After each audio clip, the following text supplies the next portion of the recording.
This is the No More Wasted Days podcast, and we're your hosts, Sarah Kaufman Bradstreet and Heather PG. Grab your favorite NA drink and listen as we share vulnerable stories so you never feel alone on your alcohol-free journey. And gain insights from us as we break down our most used tips and strategies that have kept us alcohol-free. It's time to break free from wasting any more of your days to the drinking, blackout, hangover cycle. Welcome to another episode of the No More Wasted Days podcast. I'm one of your hosts, Sarah. I'm Heather. And today we are talking all about dopamine. And dopamine is like a hot topic. I think it's one of those words that's thrown around, like self-care, or what are some that come to mind for you? Well, ADHD, because yes, they're very paired together, dopamine and ADHD. They totally are. And I think we're going to find that a lot of times when you first quit drinking, you'll be thinking, oh my gosh, I have no energy. I have no desire to go do things. And you're about to find out that it's probably because of a lack of dopamine. And I'm going to go all into why we're talking about this, what dopamine is, and how you can start creating dopamine in a natural and healthy way. But before I do that, I just want to remind all of you, if you haven't yet, please subscribe to the podcast and give us a review. And if you haven't already, share it with a friend that you know could use this type of information. I know that can feel a little overwhelming because we're talking about quitting drinking and somebody might be a little offended, but maybe you know somebody who's on an alcohol-free journey alongside you. Share it with those people because they will be ready to hear this information. Yeah. And I've heard a lot of folks tell me that our topics are so universal that it may not be applicable for folks on an alcohol-free journey, but just some life. Yes, exactly. So even if you're thinking, oh my gosh, I don't want somebody to be offended, hey, write that in the message. I hope you're not offended because this is an alcohol-free podcast, but they were talking about this topic and I thought it was so helpful. I bet you'll think it's helpful too. Hit that share button, share away, help out the podcast, and let's dive into this topic. Are you ready, Heather? I'm ready. Okay. So why are we talking about dopamine? I chatted a little bit about it right at the opening, but if you didn't know, dopamine is released when you drink. There's a whole slew of things that are released when you drink, and I talked about it in an episode called The Buzz, and I'll link that in the show notes. But dopamine is one of those key components. It's a neurotransmitter or hormone. You'll hear it referred to in both ways. And when you drink, it's released in major ways, and it makes you feel good. It makes you feel like you can accomplish things. But when you're drinking, your dopamine neurotransmitters will then crash. So then you want more. And then you're going back to try to get that first buzz that you feel. It's like we're just always chasing that. And then we've depleted our dopamine and just made it really hard for our body to actually start creating it on its own. It's something that your body should be able to create on its own. But when you're drinking or doing other activities that are unhealthy for you, but bring up those dopamine levels, the natural dopamine starts to be depleted. So that's why we're talking about it, because a lot of times people are saying, I just miss the buzz. I just wish I could have that feeling. Well, what if you could create it naturally? So what is dopamine? And just so you know, I got a ton of this research from the book Dopamine Nation by Dr. Anna Lembke. So check that out if you hear this and you're like, I want more of this, because she goes more in depth. Dopamine will be referred to as a hormone sometimes, but it's a neurotransmitter, and neurotransmitters bridge the distance between neurons. And I was reading that and I was like, well, what the heck is a neuron? So neurons are in your brain and they send and receive signals from your brain. They're kind of like the little messenger from your brain that tells your body what to do. And then the neurotransmitters are the chemical messengers that regulate electric signals in your brain. So that's a lot of stuff there, but just know that dopamine is one of the ways your brain is communicating with your body and telling it different things. Dopamine was first identified in 1957. In my opinion, that's not very old. No, that's okay. Is it because we're kind of old? Maybe, but that just feels like it's new, you know? That's how I was. And then I was like, well, it is 1957. Like, that's when my dad was a little kid. So maybe I am old. Either way, I feel like they should have caught on to this quicker, but I don't make the rules. I know, exactly. But I do think science is always evolving and we're always coming up with new things. And even if they found dopamine in 1957, I think then that research started and it's like, well, what role does this play for us? It actually is involved in reward processing, and it plays a huge role in the motivation to get a reward. It's referred to sometimes as the get things done hormone or neurotransmitter. So I love that because I like to get things done. Yeah. Sometimes I have a hard time getting things done, though. Yeah, and it explains why people like me would drink and clean or drink and organize because you get the Y- dopamine. yes. And I have told people before I wasn't really somebody who would drink and clean, but I was definitely somebody who would smoke weed and clean. Like, I was just like, "That is my thing. This is my magic tool to get things done." And then when I quit, I was like, "Oh, no, I have to learn how to get things done without it." Turns out you're actually a lot better at getting things done without drugs or alcohol involved, just so you know. That's why oftentimes too, you'll hear one of the things that I say is make a list to get those hits of dopamine, that's why. But there's been studies done on mice, and when they're low on dopamine, they won't even want to eat. They have no drive to get things done. And that definitely explains why when we first quit drinking, you may feel that super low energy because your dopamine is so depleted at that point and can't figure out how to create itself in a natural way that you're going, "Oh my gosh, I don't even want to get out of bed. Is this normal?" Yes, it's normal, but we're going to teach you how to get over that hurdle. Now, there's different drugs that trigger the release of dopamine in our brain and create reward pathways at high amounts, and those are more addictive. And here are some of them. Now, just so you know, the first one, you know what? Have the first one as much as you want to when you first quit drinking. I'm just going to throw that out there. But dark chocolate increases the release of dopamine by 55%. So, yes, you could overdo it on dark chocolate, but you're not going to end up in jail over dark chocolate. You're not going to end up ruining your marriage. You're not going to end up losing your job. So, go for it.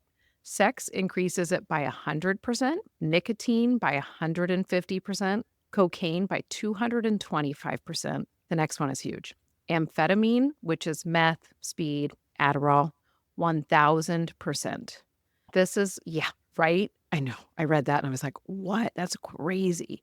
And then alcohol can be anywhere between 40% to 360%. I'm thinking that variation is probably because you can drink different levels of alcohol from, different liquors or beers or wine. That's what I'm thinking, but it could also be that you are consuming and consuming and consuming.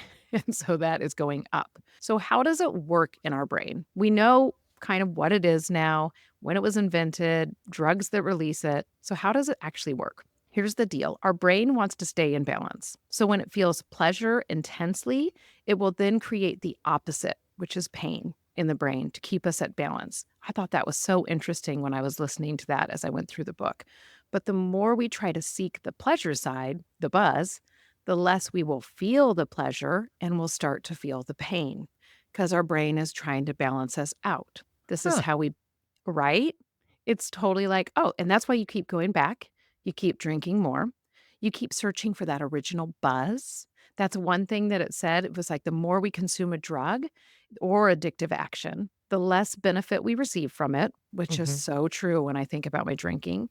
And the more we want it because we want what we felt the first time from the drug or the action. For me, I can feel that so much in cannabis. Like I was always searching for that first time and I could never get it.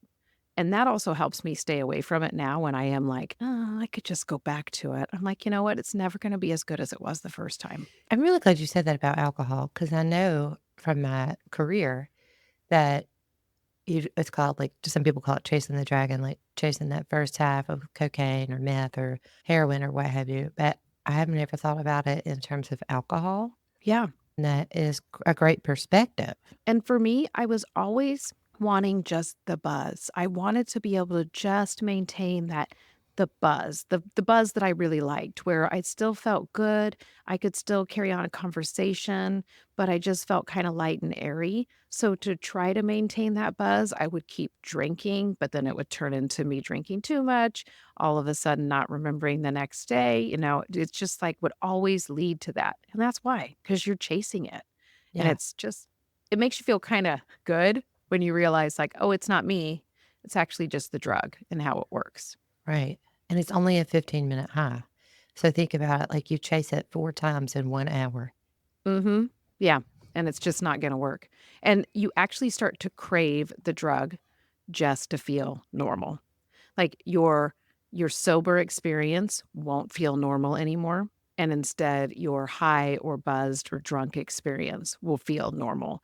I remember this intensely when I was in college, and I was walking through the music building. I, like, so remember it vividly. I remember looking at the tiles of the floor, walking up the stairs, and having this aha moment going, "Oh my gosh, when I'm not high, I feel high, and when I'm high, I feel normal." I smoked a lot of weed in college, everybody. And I was like, oh my gosh, this is like, I probably need to make a change. I don't know when I quit smoking weed in college, but it was very close after having that realization. And also starting to notice like it was never the high I wanted when I was chasing it. I also obviously had this with drinking. I was always Yeah. chasing the can't I just have a buzz and Mhm. not have the hangover, the blackouts, all the other stuff. Yes, me too. And I remember having a drink to feel, quote, unquote, "normal." Yeah. Eh And then so you actually start to want more of your drug and just to stop the pain of withdrawals, which is Mhm. totally like a hangover, right? Oh, Like yeah. I was how many days old when I realized that I could drink mimosas or Bloody Marys the next day to make myself feel normal again, to not have the hangover because hangovers put me into an anxiety-ridden doom spiral. And drinking brought me out of that. Drinking made me go, "Oh, this isn't that bad." Because my brain was seeking that balance, right? It was saying, "You gave me all this pleasure. Now there's this pain. Oh, I need more of the pleasure again. Why don't you drink? That's an easy way to get it." So, how do we get back to a level dopamine balance? Like, is it actually possible? Well, good news, it is. And good news, you can get it in other ways. Our brains can recover and recreate a new level balance when we abstain from the drug causing our dopamine imbalance or the action, because it could be other actions in your life doing it too. But in the book Dopamine Nation, she recommends abstaining for at least 30 days, which is why a lot of people like me have a 30-day alcohol free challenge out there. So you can actually start getting to see what life is like without alcohol. 1 month of abstinence allows your brain to start recreating neural pathways. But in the first 2 weeks, it'll be really hard because of withdrawals. Your pain side is tipped. So you're starting to feel pain more intensely. That's why you're going to notice things like anxiety, irritability, and physical pain like headaches, body aches, upset stomach. And that's why a lot of times people are like, oh, once I'm through those 2 weeks, I'm good. I can go back to drinking. No, once you're past those 2 weeks of getting past that really hard part, that's when you need to start experiencing life at a new level balance and start feeling real pleasure again. Maybe you start enjoying time with your family again. You can taste food again. Oh, that's the best. That's so good. It's so good. More intense endorphin rushes from workouts and noticing gratitude for the little things like beautiful sunrise or sunset. We have a lot of people in the Daymakers say, it feels like I'm living life in HD. And it's because oh my gosh, you're finally living life at a normal balance. Did you notice those things? Absolutely. And, I non-clinically call it thinking with your whole brain when you get to that Yeah. point where you start to level out.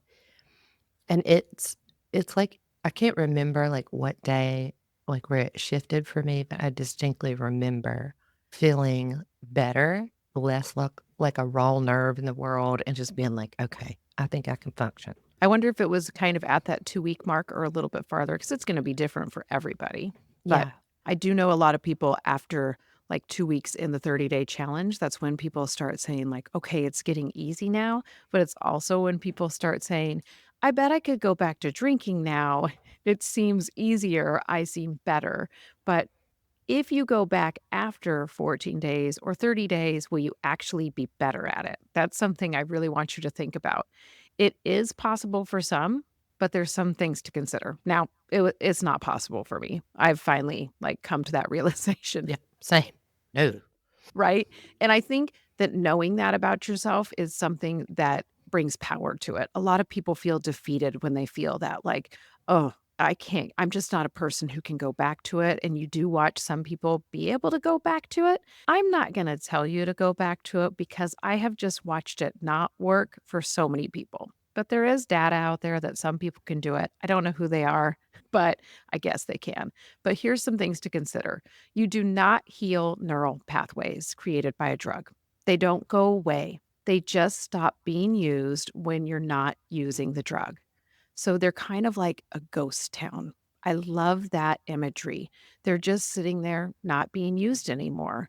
And you can have new neural pathways to pleasure now, but the old ones are still there. So I just really want you to know that because this is why people will overdose because all of a sudden they're going, hey, I can go back to this. I'm feeling really good. And they think I've cured myself, but that neural pathway is still there.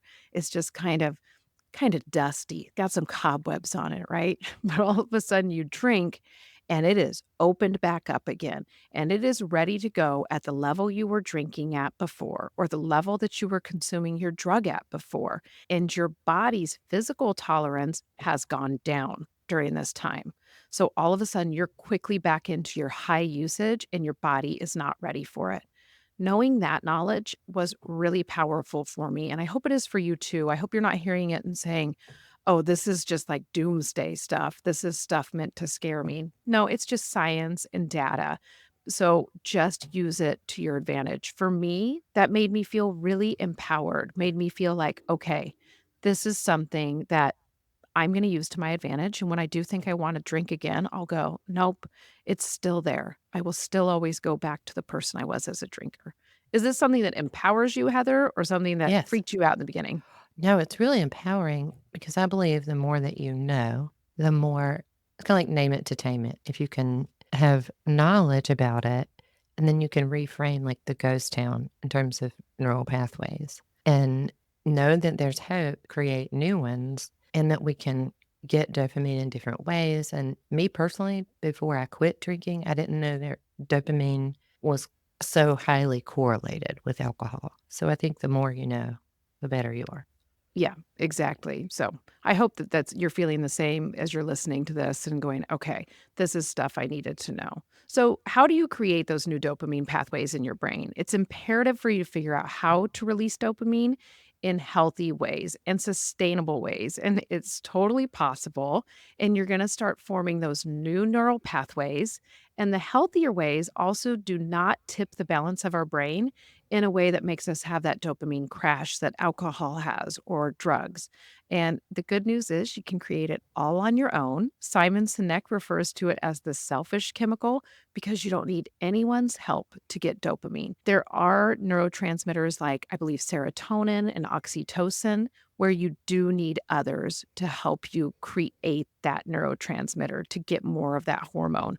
But good news with dopamine, you don't need it. So, before we dive into all the activities that you can do to create dopamine, I just want to remind you that the Daymakers is open for you and one on one coaching with Heather.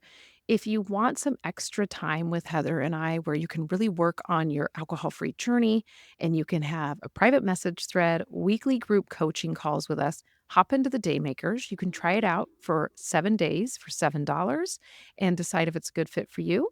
And then Heather also has one on one coaching packages, and I always link those in the show notes as well. Check out the links, y'all. I've got some spots available because I have people graduating, which is amazing. Yay! And Heather was going to give us one other reminder before we dive into the dopamine. Yes, it is October, which is Breast Cancer Awareness Month, and I need for you to schedule your mammogram and tell one other woman in your life to do that. As a breast cancer survivor, it would mean a ton to me, and I would love for you to leave a comment on the podcast that you did it. Yes, please do that. And just so everybody knows, at the beginning of October, I said I was going to get mine scheduled, and I did. I'll be having my mammogram in December. So Yeah, if I can do it, you can do it. I'm so proud of you, Sarah. Yep, go get your mammograms, y'all.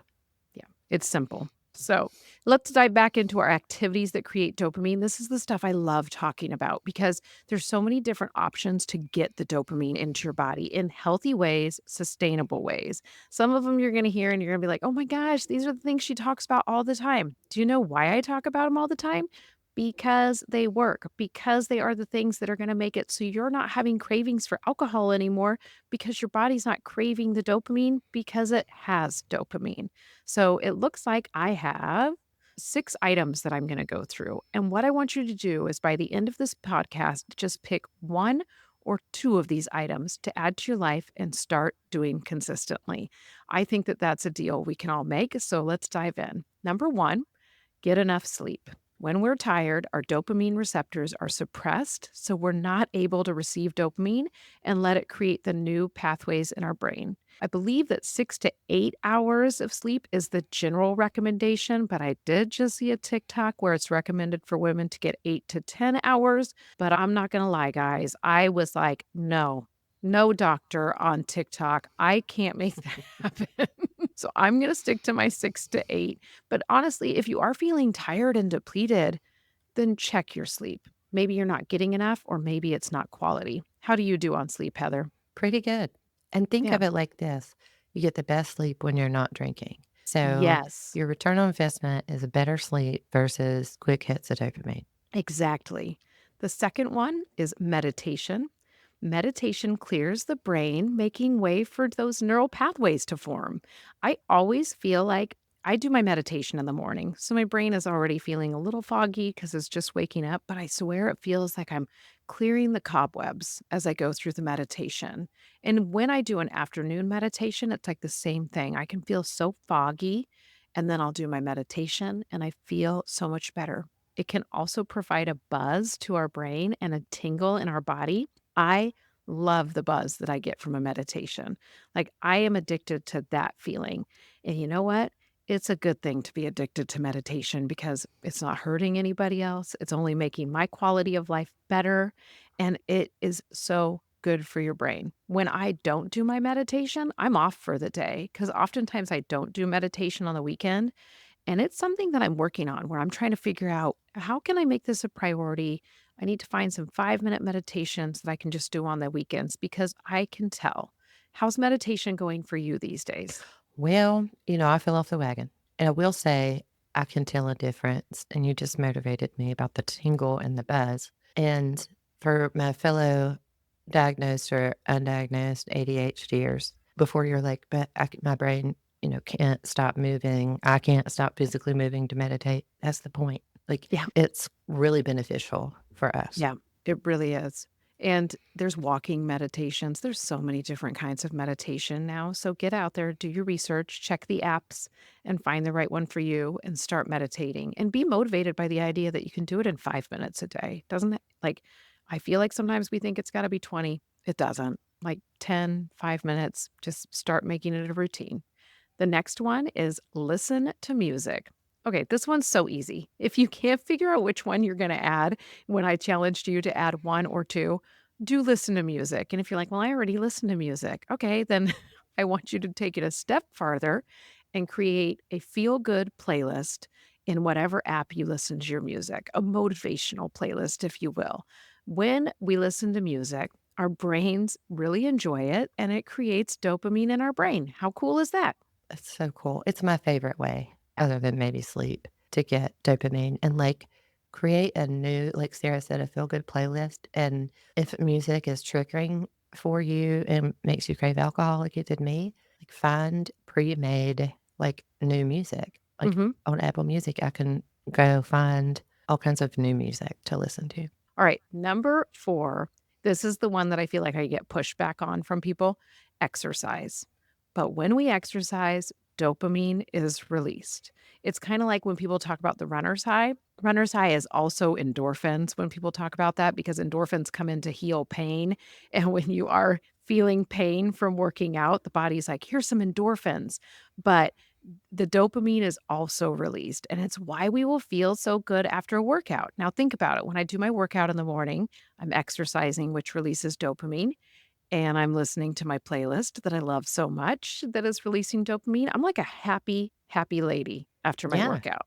Now, during my workout, sometimes there's a lot of grunting and maybe like I'm dying, but it is so worth it. And I feel like the harder the workout, the more dopamine release I get. Yeah. And if you can't figure out what workouts to do, because sometimes that can feel really overwhelming, go on a walk, walk a little bit faster than your normal pace, turn on your music. You'll start going just even a little bit farther and a little bit farther. When you're out going on that walk, Say to yourself, I love this saying from Miss Maisel, the marvelous Miss Maisel, tits up. Like when I think tits up, I roll my shoulders back, my posture's better. I'm looking at the world. I'm just so happy. And then I start walking a little faster. Like I turn into the power walkers you think of with their 80s tracksuits on. I'm like moving out there all of a sudden. So do that. It'll get you walking just a little bit faster than normal. Otherwise, check out different workout apps. There's the Body, or it used to be called Beachbody app, um, Peloton. There are so many different ones. When you start looking at one, you're going to be bombarded by a ton of other ones in all of your social media feeds. So pick the one that works for you. Number 5 is make a list. This can help with that boredom you may be feeling early on in your alcohol free journey. But when you cross things off your list, you're getting a hit of dopamine. Sometimes I put the simplest things on my list, like the things that I know I'm going to do. I know I'm going to record a podcast on Wednesday with Heather. I put it on my list, and that way I can cross it off because I get a dopamine hit. So set Yes. up a list for the day. I do it every day with my journaling. That's how I make my list. I do my gratitudes, my affirmations, and then I do a brain dump. And I'm getting really good at making my brain dump things that I'm actually going to get done. Do you make a list every day, or are you kind of what's your list making Oh process? my gosh. It's pretty vast. I make one every day. On Sunday, I make one for like the week. I make one at the beginning of each month for the month. And then I have one for my business and just all sorts of like finances and my life and my daughter's life. And so I make a lot of lists. So I'm a real big Yeah. fan of this one. Yeah. Lists are and I feel like they're super helpful if you do feel like your brain is a chaotic place, because once it's out of your brain, your brain lets go, and then you can start actually tackling the things. So what I want you to do is set up that list for the day. Do what I said with the brain dump idea. You can categorize it the way Heather was saying, where it's like for your kids, for yourself, for finances. But I just want you to pick 2 or 3 things from that list that you must achieve that day. Do them and cross them off. And it will make you feel so good, especially if it's something like call the doctor and make an appointment. There are little things on my list that I go, "Ugh, I don't want to do that one." That's the one I do first. I get it done. And then I'm like, oh, look at me. And then it motivates me to do the other ones. So make that list. And number 6, eat a healthy diet with more real food, quote unquote real food, and less processed food. Basically, if it comes with an ingredient list, keep it at a minimum. So think about things from the produce aisle, the I can't think of what it's called, where the meat is. That's not what it's called. The deli section? The deli section, thank you. We're I don't both shop there very vegetarians. often. I was like, "What the hell is it called when you go to the meat section?" Because I don't go there. Me neither. So like, here sorry, everybody. So, go to the deli section, go shop those perimeters. I talk about that often. Now, I'm not saying that you can't buy anything in a package, because your life will be a little bit dull and drab with food, but it is a good way to think about it. There are actually foods that release more dopamine. Sunflower seeds are one of them. Did you know that, Heather? Not, and I love sunflower seeds. I didn't know that either until I was researching for this, and I was like, "Okay, cool. So get some sunflower seeds, toss them on a salad, and you'll get some extra dopamine. Your body will be creating it."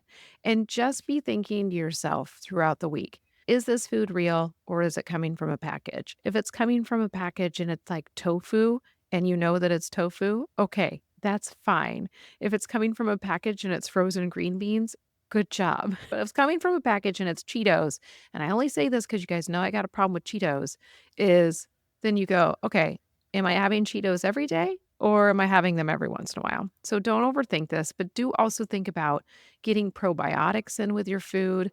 Things like fermented foods like Greek yogurt, kimchi, and sauerkraut. They're starting to make a lot of connection from when your gut health is on, you feel good. You just feel better. So really look at that and just ask yourself, am I eating a healthy diet, quote unquote, healthy diet? And if you have questions about that, there are books out there written for people who have recently quit drinking, what foods they should be eating. So go check those out and get more detailed resources for that. So those are your 6 items you can do to get dopamine. Heather, do you definitely have some you can do in that list? Absolutely. I can do every one of them, but my favorite is the music, well, the sleep, Yes.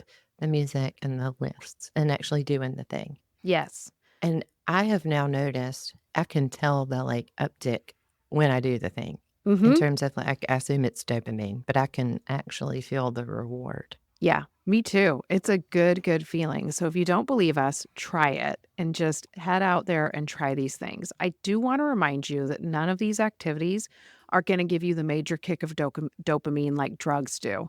But by being consistent with healthy activities, our brains don't become depleted of dopamine. And then we're less likely to go out and seek the high boost of dopamine. So you're looking at all these everyday things as like your baseline. They're keeping you healthy and they're keeping you in a happy place. So when you get a craving for alcohol, you can easily say, "Oh, nope, that's not for me. I don't drink anymore." Your brain hears that and it's over it and it's ready to get the dopamine in a different way. So I really hope that this information helped.